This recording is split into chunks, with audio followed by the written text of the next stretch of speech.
The salvage freighter drifted through the debris field like a tired whale navigating a graveyard of steel and dreams. Captain Marcus Webb sat in his command chair, eyes scanning the scattered remains of what had once been a thriving mining colony. 3 months ago, the Calvex Syndicate had swept through this sector, leaving nothing but corpses and scrap metal in their wake. Picking up a life sign, his navigator announced, her voice tight with disbelief. Section 12, third habitat ring. Marcus frowned. 3 months without supplies or rescue meant one thing. Whoever was down there should have been dead. Weeks ago, he found her in what remained of a family quarters. A girl no older than 8, skeletal thin and barely conscious. Her purple skin marked her as Telvari, one of the peaceful trader species that humanity had befriended during the early expansion years. The Calvex had butchered her people without mercy, seeing them as weak prey. Marcus knelt beside her, checking her vital signs with his medical scanner. Severe malnutrition, dehydration, and 3 broken ribs that had healed poorly. She had survived on emergency rations meant to last 1 week, stretching them across 90 days through sheer determination. "Easy now," he murmured, lifting her carefully. "I've got you." Her eyes flickered open, violet pools filled with ancient suffering. She tried to speak, but her voice came out as barely a whisper. Over the following weeks, Marcus nursed her back to health. His crew of 6 operated on tight margins, and the additional mouth to feed strained their supplies, but nobody complained. The girl, who said her name was Vela, rarely spoke. She would sit in the cargo bay for hours. Watching the stars through the observation port. Marcus brought her meals personally, coaxing her to eat, telling her stories about Earth and the colonies, about humanity's long climb from their homeworld to the stars. Slowly, she began to respond. Her smile, when it finally came, was like watching a sunrise after endless night.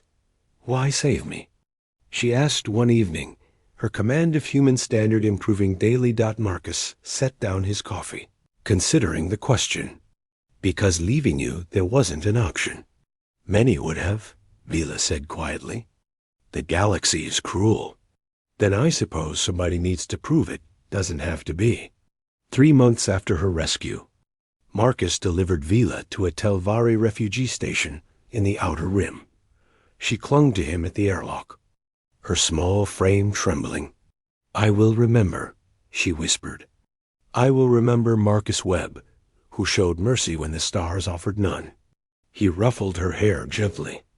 "You just focus on growing up strong, kid. Make something good out of surviving." 5 years passed. Marcus continued running salvage operations, his reputation growing as a man who could be trusted, who honored his contracts, and who treated even the desperate with dignity. His crew expanded to 12, operating 2 ships now. He had carved out a decent life among the frontier worlds. Never wealthy, but never hungry. The message came on a standard commercial channel. A Telvari freighter was requesting permission to dock, citing personal business with Captain Webb. Marcus granted permission, curious but unsuspecting. The airlock cycled, and a young woman stepped through, now 13 and carrying herself with unexpected poise. It took him several seconds to recognize Vila. Behind her came another figure, taller and regal despite her travel-worn clothing. The woman's violet eyes held depths of wisdom and power that made Marcus straighten instinctively. She wore simple robes, but the way his crew unconsciously deferred to her presence spoke volumes. "Marcus Webb," Vila said, her smile brilliant. "I told you I would remember."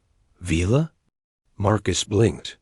"You've grown, and you remain exactly as I remembered," the girl said. "Captain, this is my mother, Lady Theron of House Velthus." The temperature in the cargo bay seemed to drop.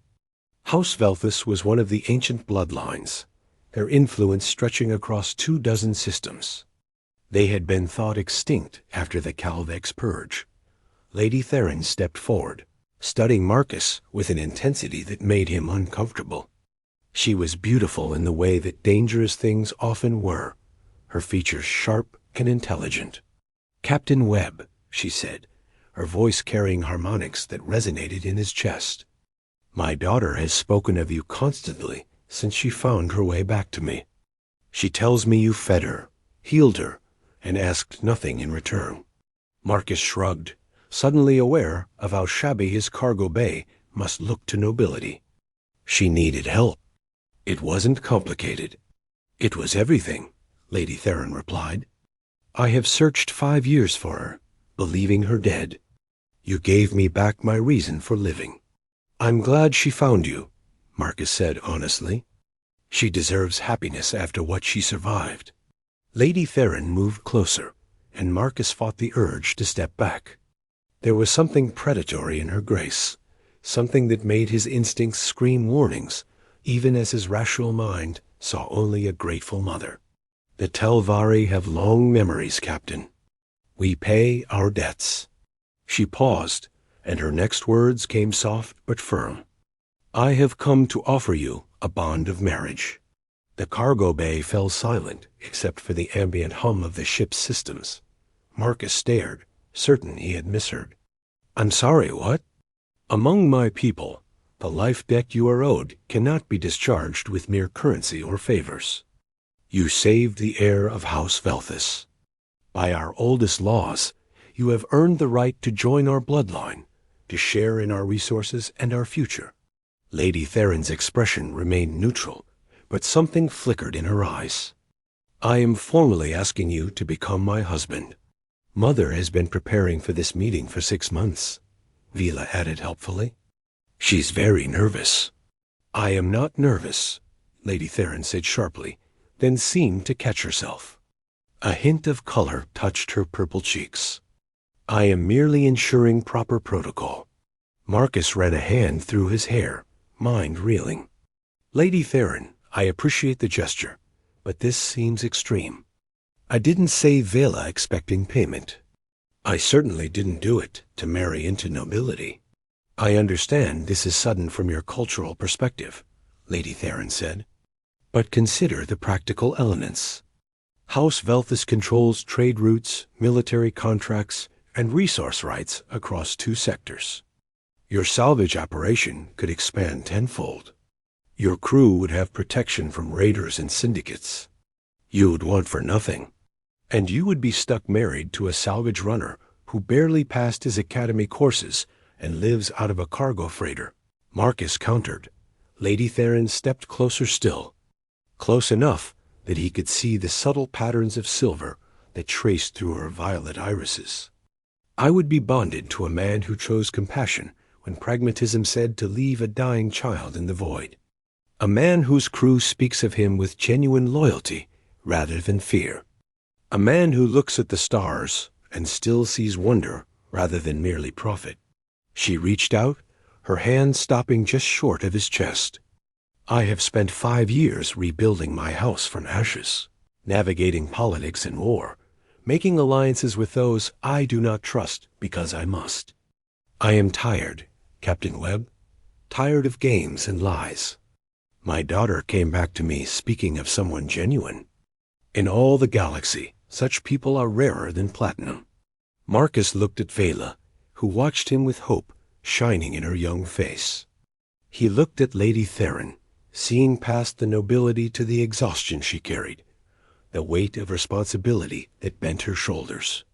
"I'm not a nobleman," he said quietly. "I don't know your customs or your politics. I'll make mistakes." "Then make them honestly," Lady Theron replied. "I am not asking for perfection. I am asking for partnership with someone I can trust." "What do you want?" Marcus asked. "Really?" Lady Theron's careful mask cracked, and for a moment he saw the raw vulnerability beneath. "I want my daughter to have a father figure who will love her without agenda. I want an ally whose loyalty I never have to question. And perhaps, selfishly, I want someone who might see me as more than a title or a political asset." The cargo bay remained silent. Marcus's crew had retreated to give them privacy. but he could feel their curiosity through the bulkheads. He thought about the last 5 years, the endless drift between salvage sites, the loneliness that came with command. He thought about Vela's smile and Lady Theron's tired eyes. He thought about choosing compassion over pragmatism, about the kind of man he wanted to be. "If I agree," Marcus said slowly, "we do this properly. No political marriage in name only. If we're partners, we're actual partners.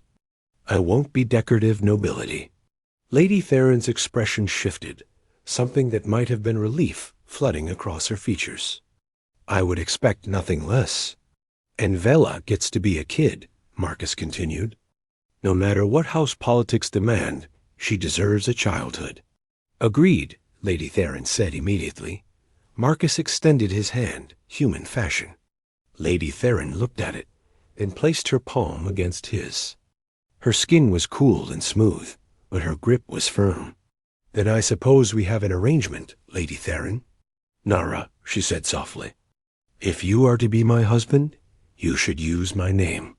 "Nara," Marcus repeated, testing the sound. Vela squealed with delight, launching herself at Marcus and nearly knocking him over. "I told Mother you would say yes." "I told her."